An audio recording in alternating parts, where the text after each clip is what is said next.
एक बार की बात है। राजा अकबर अपने दरबार में बैठकर कुछ विचार कर रहे थे। तभी अचानक उन्हें ख्याल आया कि उनकी दाढ़ी और बाल काफी बढ़ गए हैं। इस ख्याल के आते ही उन्होंने अपने एक दरबारी को बुलाकर नाई को फौरन हाजिर होने का संदेश भिजवाया। राजा का संदेश मिलते ही नाई महल पहुंच गया। महल पहुंचकर नाई राजा की हजामत बना ही रहा था कि कहीं से एक कौवा वहां आकर बैठ जाता है और काम करने लगता है। राजा अकबर नाई से पूछते हैं, यह कौवा काम क्यों कर रहा है? इस पर नाई जवाब देता है, यह आपके पूर्वजों का हालचाल बताने आया है।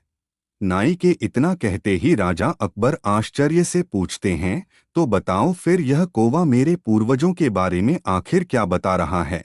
राजा के इस सवाल पर नाई कहता है, यह कौवा कह रहा है कि आपके पूर्वज स्वर्ग में मुसीबत में हैं और काफी परेशान हैं। उनका हालचाल लेने के लिए आपको अपने किसी करीबी को स्वर्ग भेजना चाहिए। नाई की यह बात सुनकर राजा अकबर और भी हैरान हो जाते हैं। राजा अकबर आश्चर्य से नाई से पूछते हैं, आखिर किसी इंसान को जिंदा स्वर्ग में कैसे भेजा जा सकता है? राजा के इस सवाल पर नाई जवाब देता है, महाराज मेरी नज़र में एक पुरोहित है जो इस काम को अंजाम दे सकता है। बस आप इस काम के लिए अपने किसी करीबी को स्वर्ग जाने के लिए राजी कर लीजिए। नाई के इस आश्वासन पर राजा अकबर तैयार हो जाते हैं और दरबार में अपने सभी करीबी दरबारियों को बुलाते हैं। राजा के आदेश पर सभी करीबी दरबारी राजा अकबर के सामने हाजिर हो जाते हैं। सभी दरबारी राजा से अचानक बुलाने की वजह पूछते हैं। इस पर राजा उन्हें नाई के साथ हुई सारी बात सुनाते हैं।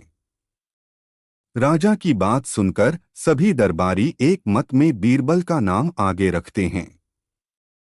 दरबारी कहते हैं कि स्वर्ग जाकर पूर्वजों का हालचाल लेने के लिए बीरबल से उचित व्यक्ति और कोई नहीं हो सकता, क्योंकि बीरबल हम सब में सबसे ज्यादा बुद्धिमान और चतुर है। इसलिए स्वर्ग में आपके पूर्वजों का हालचाल लेकर वह उनकी परेशानी का हल आसानी से निकाल सकता है। राजा अकबर दरबारियों की इस सलाह को मानते हुए बीरबल को स्वर्ग भेजने की तैयारी कर लेते हैं। इस बात का पता चलते ही बीरबल शहंशाह अकबर से पुरोहित को बुलाकर स्वर्ग भेजने की विधि के बारे में पूछते हैं। बीरबल की इस बात पर राजमहल में पुरोहित को बुलवाया जाता है। पुरोहित के आते ही उनसे स्वर्ग जाने की विधि के बारे में पूछा जाता है। पुरोहित बताते हैं, आपको यहीं पास में मौजूद एक घास के ढेर में भेजा जाएगा। बाद में उस ढेर में आग लगा दी जाएगी। फिर कुछ मंत्रों की शक्ति से आपको स्वर्ग भेज दिया जाएगा। स्वर्ग जाने की पूरी प्रक्रिया जानने के बाद बीरबल राजा अकबर से करीब 11 दिन का समय मांगते हैं और पुरोहित को 11 दिन बाद बुलाने की बात रखते हैं। वह कहते हैं, मैं स्वर्ग जा रहा हूं और कितने दिन मुझे लौटने में लगेंगे इस बारे में निश्चित तौर पर कुछ भी कहना मुश्किल है। इसलिए स्वर्ग जाने से पहले एक बार मैं अपने परिवार से मिलना चाहता हूं और कुछ समय बिताना चाहता हूं। बीरबल अपने घर जाने के लिए महल से रवाना हो जाते हैं। देखते देखते 11 दिन बीत जाते हैं। 12वें दिन बीरबल स्वर्ग जाने के लिए राजा अकबर के सामने हाजिर होते हैं। पुरोहित को बुलाया जाता है और बीरबल को स्वर्ग भेजने की तैयारी की जाने लगती है। पुरोहित बीरबल को स्वर्ग भेजने के लिए महल से कुछ दूर घास का एक ढेर लगवाते हैं। बीरबल को स्वर्ग भेजने के लिए घास के ढेर के अंदर भिजवाया जाता है। घास के ढेर के अंदर जाते ही पुरोहित घास के ढेर में आग लगा देते हैं और बीरबल को स्वर्ग भेजने की प्रक्रिया पूरी होती है। धीरे धीरे 2 महीने बीत जाते हैं और राजा अकबर को बीरबल की चिंता होने लगती है। तभी अचानक बीरबल दरबार में हाजिर हो जाते हैं।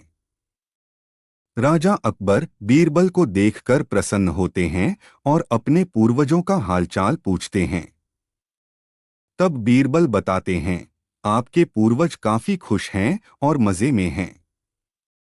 उन्हें बस एक ही तकलीफ है कि उनकी दाढ़ी और बाल काफी बड़े हो गए हैं, जिन्हें काटने वाला स्वर्ग में कोई नाई नहीं है।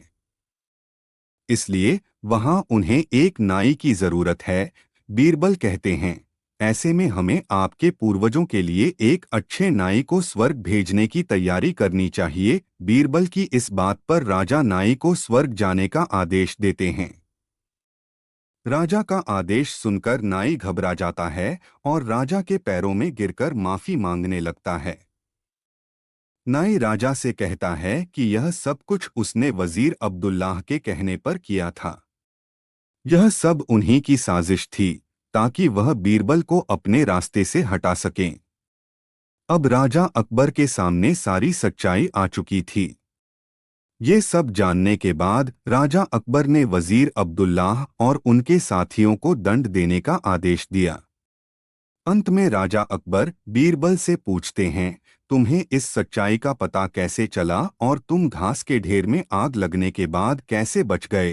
तब बीरबल जवाब देते हैं, आग के ढेर में जाने की बात सुनकर मुझे इस साजिश का अंदाजा हो गया था। इसी वजह से मैंने 11 दिन का समय मांगा था। उन 11 दिनों में मैंने उस घास के ढेर वाले स्थान के नीचे से अपने घर तक एक सुरंग बनवा दी थी। उस सुरंग के जरिए ही मैं वहां से बचकर निकल पाया। बीरबल की पूरी बात सुनकर राजा बहुत प्रसन्न हुए और बोले, वाह बीरबल वाह, यह काम केवल तुम ही कर सकते थे। इस कहानी से सीख मिलती है कि सूझबूझ से बड़ी परेशानी का हल आसानी से निकाला जा सकता है।